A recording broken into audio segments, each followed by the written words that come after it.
to Business Better, a Ballard Spahr podcast designed to help businesses navigate the new normal. I'm Brigitta Glunk, a member of Ballard's Manufacturing and Consumer Products Group and an associate in its Environment and Natural Resources Group. Today's podcast show is part of our Manufacturing Moment series, where we will provide insight into manufacturers' priorities for the Trump administration and other significant changes which will impact this industry. In today's episode, we'll discuss a coast-to-coast perspective on what the new presidential administration could mean for the manufacturing industry. I'm joined today by guests Michele Siekerka, Esquire, President and CEO of the New Jersey Business and Industry Association, and Angela Wilhelms, President and CEO of Oregon Business and Industry. Thank you both for being here today. Could you please both introduce yourself, tell us a little bit about your organization, and describe your role there? Sure, I'll defer to Michele as our COSMA leader. Thanks so much, Angela. Hi, good afternoon. I'm Michele Siekerka, proudly serve as the president and CEO of the New Jersey Business and Industry Association for the past 10 years, which is absolutely incredible to me. NJBIA, we represent a diverse interest of business here in the state of New Jersey, as I always say, from a corner pizzeria to the 1,000-employee call center to the biggest manufacturers across the state of New Jersey. But we were born and bred on manufacturing 115 years ago as the New Jersey Manufacturing Association. And to this day, proudly are the vertical voice for manufacturing here in the state of New Jersey. And I'll just throw in, I also am very privileged to chair the Conference of State Manufacturing Associations, which is an arm of the National Association of Manufacturers, where Angela and I are great colleagues. So I'll toss it over to you, Angela. Thanks, Michele, and thanks, Brigitta, for having us. At Oregon Business and Industry, we serve a few roles here in the state of Oregon, but they all boil down to one thing. We advocate on behalf of the state's private sector in search of a healthier, more competitive, more prosperous economy to benefit everyone. Our role here at OBI, we're the State Chamber of Commerce. So we are the state's affiliate for the U.S. Chamber of Commerce. But importantly for today's conversation, we are the state's affiliate for the National Association of Manufacturers. And we've been wearing those hats for about 130 years. So it's a long legacy and something I too am proud to do. We represent, like Michele, businesses of all sizes, from all industries, and from all corners of the state, from sole proprietorships up to the largest employers in the private sector here in Oregon. So thank you for having us today, and I look forward to talking with you about this important topic. Thank you both again for being here. So we've got New Jersey and Oregon, two states that are, I'm sure, very similar in some ways and very different in others. Could you tell us a little bit about the landscape of the manufacturing industry in your respective states? Maybe, Michele, you can begin. Sure. So we have over 11,000 manufacturing companies here in the great state of New Jersey. And, it's interesting because when people think manufacturing, they only think the big buildings with the big smoky stacks, et cetera. And, manufacturing has become so high tech, advanced manufacturing. So a lot of the manufacturers are very small, and a lot of people don't even know that they're right in their backyard here in New Jersey. And so we're proud of that. Represents, hundreds of thousands of jobs across the state of New Jersey and contributes significantly to our bottom line by way of investment in their own infrastructure and their workforce and how they give back to their communities. Great manufacturers make great communities, and they do that here in the state of New Jersey. Yeah, here in Oregon, similar. Manufacturers across the state contribute about 14% of the state's GDP and 11% of the total jobs. So again, hundreds of thousands of jobs. Again, many in small manufacturing operations in counties across the state. In Oregon, we're proud that our manufacturing sector sort of punches above its weight, if you will. We're the 27th largest state by population, but we're the 19th largest as manufacturing as a percent of GDP. So this is a really critical part of Oregon's economy. And it's one that a lot of people don't realize actually often comes with a wage premium, meaning it helps raise wages for everyone. It helps close educational achievement gaps in wage and earnings, for example. And here in Oregon, our top manufacturing sectors are relatively evenly divided between high tech and electronics. We have an outsized share of the nation's semiconductor activity in Oregon, but also advanced metals and industrial manufacturing, food and beverage manufacturing, and then wood products and forestry-related manufacturing. So that's a little bit of our landscape, but it's a critical piece of the economy that we're really proud of at OBI. So, in general, advocating for and making or mitigating policy is key for your organizations and key for the success of the manufacturing industry as a whole. What are some important considerations when advocating for and making policy? Angela? Well, I think for us, first is just how widely the regulation or the policy impacts people. We will certainly dive into very specific issues, but in Oregon, we're often engaged in policy discussions that pretty ubiquitously affect the private sector, manufacturers, and others. And then, of course, with manufacturing, there's a layer that goes beyond specific rules and regulations. For us, it's also about watching the overall proliferation of those laws and regulations. We're a very heavily regulated state, about seventh in the country for the number of overall regulations. And we try to make sure that policymakers understand both the intended and the unintended consequences of those policies, things that may not be obvious if you're not the one running a manufacturing plant or working on the front line of one of those facilities. So that's really kind of the lens we take at the high level. Then from there, it can vary widely depending on what type of topic we're on, getting into with the legislature or the agencies. So I'll just continue. And I think that, it's critically important to be at the table at the beginning when policy is being contemplated and not just after policy is presented publicly at our respective state houses. And that goes to building really strong, solid relationships so that you ensure you have a seat at the table. One thing we pride ourselves on at NJBIA is the depth of our research. We always have data, and we're very rich in data and hardcore research. So we never show up and we don't make stuff up. We don't shoot from the hip. We're not about a soundbite. We don't pontificate. When we go in, we got hard data to support anything we say. And so what's really important about that then is that our policymakers come to us for our research and our data, even at times when they don't agree where we want to take the policy to, right? But they want the wealth of that information and they want to be informed. And so having the strong relationship builds the respect for what we do.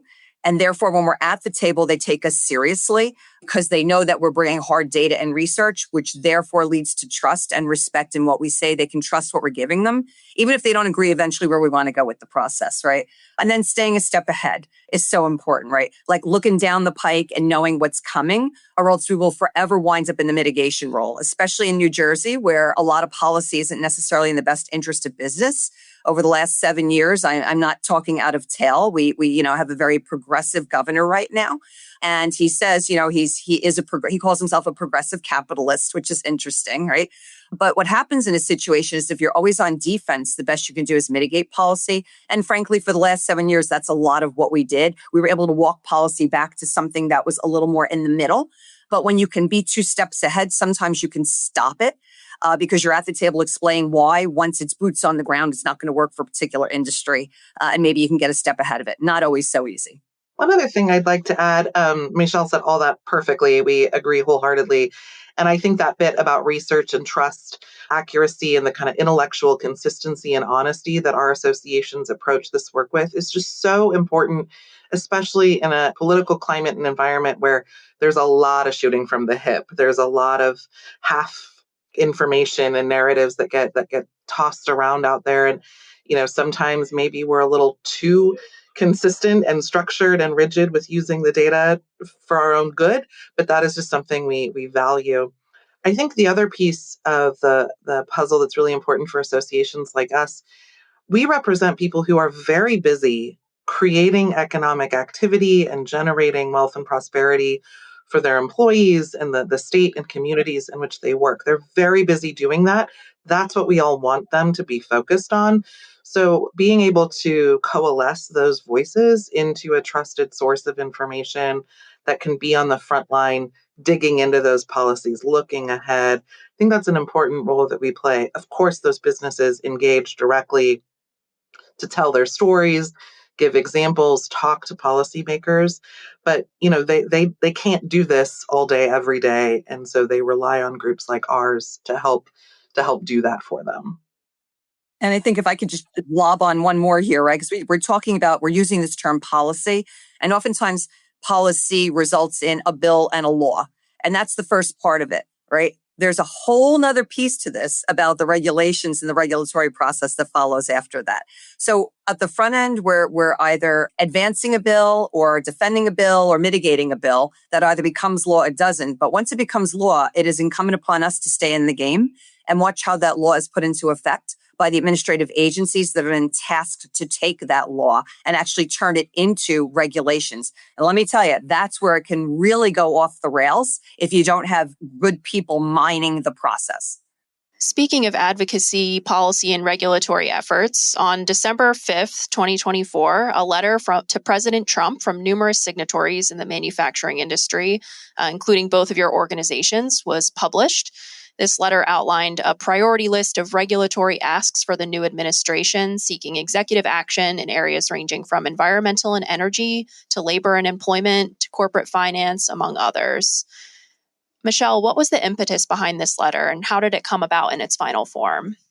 So you heard me mention the Conference of State Manufacturing Associations early on. And what that is it's individuals like Angela and myself in each state across the nation who are the voice for manufacturing within their state. Whether we represent more interest or not, we're the lead voice for manufacturing. And what we do through the conference is we come together to share opportunities, concerns, best practices. What are we each doing on certain issues? What's rising to the top? Oftentimes, what's happening in New Jersey today might be happening out in Oregon tomorrow. So Angela wants to know what's coming down her pike, just like I want to know what's coming down hers, right? And that's the beauty of the Conference of State Manufacturing Associations. Now, what we do is we take that collective effort and we roll it up in partnership with the National Association of Manufacturers, who oftentimes leads on those federal issues. And they may lead as the voice who's working directly in DC. And then we're the grassroots pulling that information back down into our states and how it impacts us at that level, working with our congressional delegation to deliver our state's message through the federal process. And other times we may push things up to NAM as well. So two-way. So a letter like this is not a once in time. This is an ongoing agenda for good policy on behalf of America's manufacturers. And the issues that you see in that letter are more often than not the issues that became inherent challenges during the Biden administration that bubbled up over a period of time that now we had the opportunity to consolidate them into one place. And all the signatories on that list were people who over time fed into those issues and those opportunities, ultimately to culminate at this point in time to put it in one place through that letter that we all signed on to. Those signatories, that list on the letter, it's lengthy and it's highly varied in terms of, individual nature of the signatory, physical location, and presumably the priorities for each of their respective constituents. How do the issues impact you in your respective states? Angela, do you want to go first? Sure. Yes, the signatories are varied and diverse, but I think the commonality is they're all very much in support of manufacturing across the United States and the 13 million jobs that it provides across our 50 states and in those various subsector trade associations that you saw listed. For us, one of the themes that you see throughout that letter in particular is about regulatory overreach and the proliferation of complex and sometimes even conflicting, but certainly compounding regulatory activity. And that for us is a huge issue here at the state level as well. When you think about a manufacturer having to comply with local regulations, state regulations, and federal regulations, the burden can just become crushing for some of these companies. And like I mentioned, certainly at different levels, you can even have conflict where one agency introduces a regulation to do X, another introduces a regulation to get at Y, and they don't actually talk to each other. Maybe it's they have different definitions or timelines for reporting. Maybe it's actually that they're in conflict and you have companies having to decide which one am I going to adhere to? I mean, that's untenable for the private sector. So for us, a lot of what was in here about making sure agencies are only doing what was prescribed by law for them to do and not extending and reaching out to do more than what the legislative body has told them to do, that's a hugely important issue to us. Again, as are some of the detailed policies that either exceed available technology, exceed available market economic conditions, or just exceed practicality, or again, lead to those conflicts. So for us, we were drawn to a lot of the issues in this letter, but those are the ones I think that spoke most to Oregon's manufacturers. We mentioned data a few minutes ago. Let me give you a sobering statistic, because Angela mentioned 13 million people employed across America in this industry. Manufacturers are shouldering enormous regulatory and compliance costs, nearly $350 billion annually. Think about that. That equates to 12% of our entire sector's contribution to U.S. GDP. Right. Now, think about a smaller manufacturer for a moment. Those costs can exceed $50,000 per employee per year. And for the smallest, that can mean if you have 20 employees, that's about $1 million per year to comply with federal regulations. This is why it's so critical to ensure, look, we start from a premise of making sure we balance economy, environment, and people, the pure definition of sustainability, right? The three-legged stool. And manufacturers live by that. They take great care of their workforce. They are the job creators because of what they do every day. People can put food on their table, et cetera. So they take compliance seriously. And a regulatory role is significantly important because you never want to leave open the opportunity for there not to be the ability to enforce bad actors out there. However, when we overstep, we bring all the good guys along with us. Now, think about if you have agencies overstepping, like Angela was talking about, and think about those costs I just mentioned to you. When we talk about regulatory reform, that's what we're talking about. We're talking about getting at the heart of what is overregulation. We're not talking about throwing away good regulation that requires us to have the proper balance between environment, employment, people, social, and all of that. So there has been a flurry of activity from the new administration in recent weeks. And considering the executive orders announced thus far, have there been any successes from the perspective of each of your organizations? How about you, Angela? I think it's still very early. I mean, we're here at the end of March recording this podcast, and, there is a lot of activity happening at the federal level. I think it has been a lot for the private sector and the public sector to really keep track of and catch up with, if you will. And so I think we're still sifting through a lot of the details and what the orders do in reality for changing regulation and law, or don't do in reality, and maybe perhaps are more about a statement or a principle that's been laid on the table. So we're still sifting through a lot of that, but I'm optimistic that we're going to see some really significant improvements in the issues that Michele was raising. And I think those are going to come through different agencies. And that in reality just takes some time. Michele, before we move to you, Angela, would you say there have been any setbacks to date? I can't think of any setbacks other than, it is hard when you're navigating a business in a complicated, again, multi-jurisdictional environment. It is hard to keep pace sometimes with the volume and rapidity, maybe, that some policy proposals are coming at them. But I think that's where businesses are, they're doing what they do best. Their businesses exist to solve problems for a customer of some sort. And so that's what they're doing. They're innovating, they're solving problems, they're adjusting, they're identifying what's coming at them, and they're dealing at the same time with what's in front of them. So I don't necessarily think yet that we've seen setbacks in the regulatory space. Nothing comes to mind for sure. Thank you. Michele, from New Jersey's perspective, any successes or setbacks? No, I have to agree that it's a dynamic time right now. There's a lot going on at a very rapid pace, has been stated. And I think the one, if there's any challenge in that, it's that at the end of the day, business needs predictability and certainty in order to make investment and to continue to make investment. And so I think what we saw over the last few weeks, the market was a little rocky because people were stepping back and heading to the sidelines until things would shake out. Now I think what we're seeing, the market has settled down quite significantly. I mean, not would if I see any around me, right? Because we don't want to see market turbulence by any means. But I think it has, even though we still have a fast pace of, I'll call it disruption, and I don't mean that as a negative impact, it's just disruption in what we're doing each and every day. But I think people have come to realize the cadence is that, there's some big, bold move that goes out there, right? We throw this big bomb and everybody goes, oh my God, my hair's on fire, right? And everybody steps back for a minute, the smoke clears, and the president says, I have your attention now. And now let's step back and talk about what we want to accomplish here. And I think people are realizing that cadence is not that decisions, long-term decisions are being made right now. Immediate decisions are being made to get attention in order to tee up long-term issues. So I do believe on some of these issues, though, there are going to be, and I have members who said, I'm willing to take some short-term pain for some long-term gain. The question and concern is, what's the definition of short-term and what is the pain? Those are, I think, the concerns right now, but I can't say successes or failures at this point in time. We're navigating, and business is very resilient. As Angela said, it's what we do each and every day. One topic that has been on the minds of both citizens and industries alike in the United States are the new tariffs, both proposed and already implemented by this administration.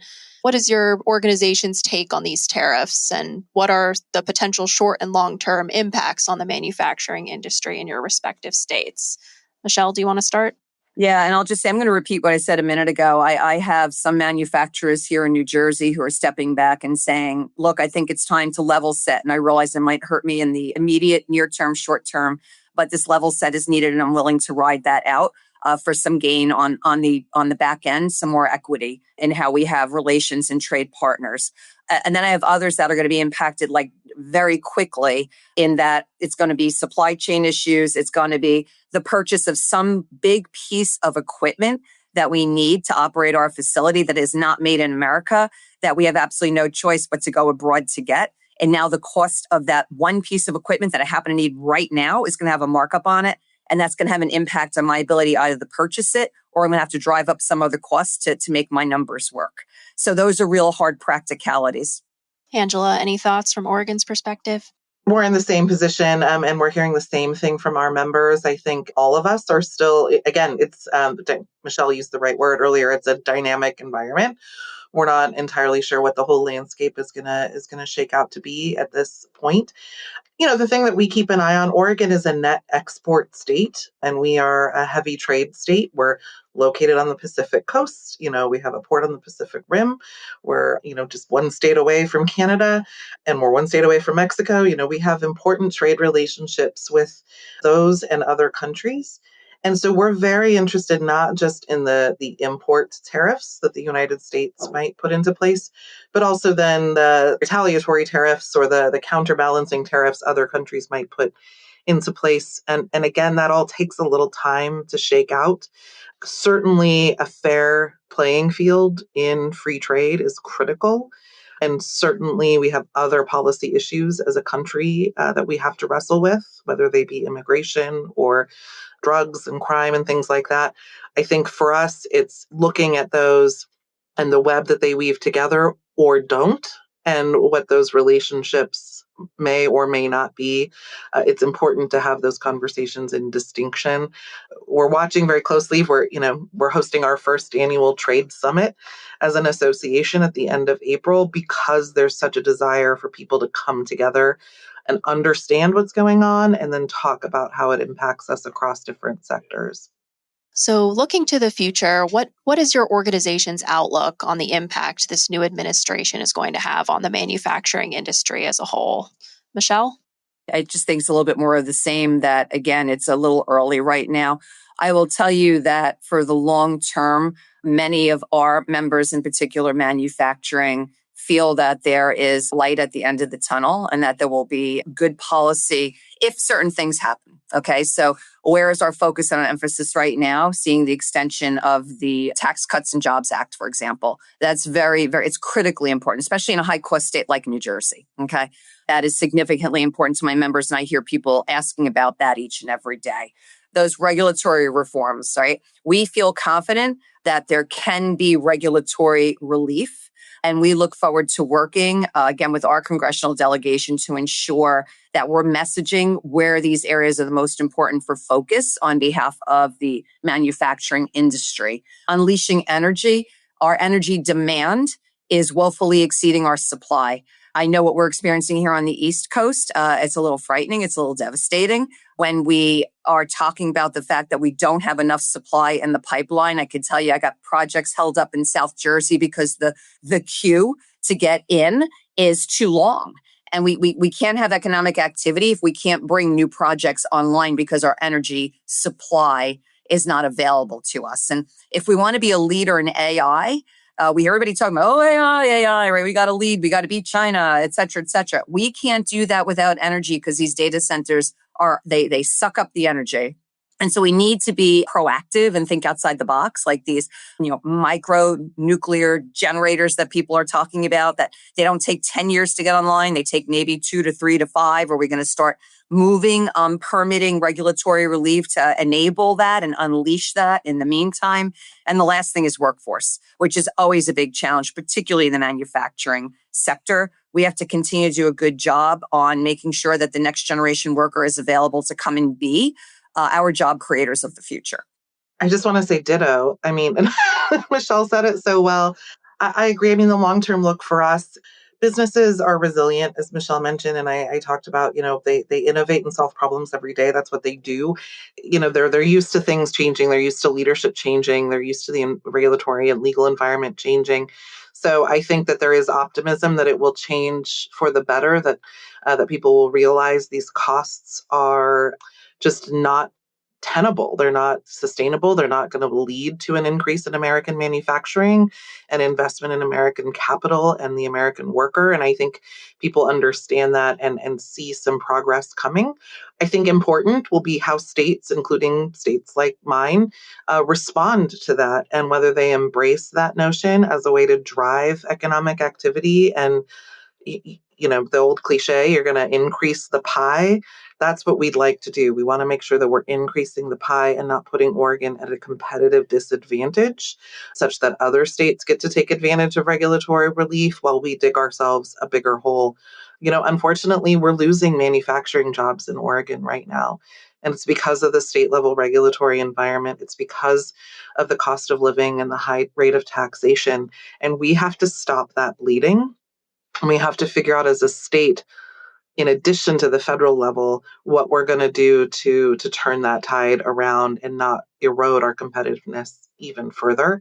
And I think, we also will just continue to keep an eye on what we can do as a state to, like Michele said, bring investment back to Oregon, to invest in those companies, many of which are small and innovative. The energy piece is critically important, and the overlap there between the things we talk about from a manufacturing regulatory standpoint are not disassociated from the energy industry or other places. We have to solve that problem, or else the goals of domestic manufacturing, investing in capital, even the goals of reaching climate objectives and reducing greenhouse gas emissions, that requires a significant shift in how we think about permitting, building infrastructure for energy production, storage, and delivery. So I think those are the things we're going to be keeping an eye on, both from the lens of a manufacturing representative and advocacy group, but also just overall economic health. We have to crack that nut, and we can't meet many policy objectives stated by this administration or state level policy objectives without doing that. Well, thank you both again for joining us for this great discussion today. We really appreciate you offering your perspectives on these issues. Michele, any final thoughts to share with us today before we wrap up? No, I just want to thank you for the opportunity for us to be here today to speak on behalf of what is an incredibly important industry for everywhere from Oregon all the way to New Jersey and everybody in between. That's the manufacturing industry. So thanks for the opportunity. Angela? Yeah, again, thank you. It's important that we have partners like you and your firm helping us navigate these questions and issues. I'm grateful for my colleagues like Michele and the Conference of State Manufacturing Associations, and importantly for this federal discussion, the work of NAM and the National Association of Manufacturers. They help keep us informed and able to engage more productively at the federal and frankly at the state level. So thank you for this conversation. It's an important one to have. We agree. Thank you both so much for being here. Make sure to visit our website, www.ballardspar.com, where you can find the latest news and guidance from our attorneys. Subscribe to this show in Apple Podcasts, Spotify, YouTube, or your favorite podcast platform. If you have any questions or suggestions for the show, please email podcast@ballardspar.com. Stay tuned for a new episode coming soon. Thank you for listening.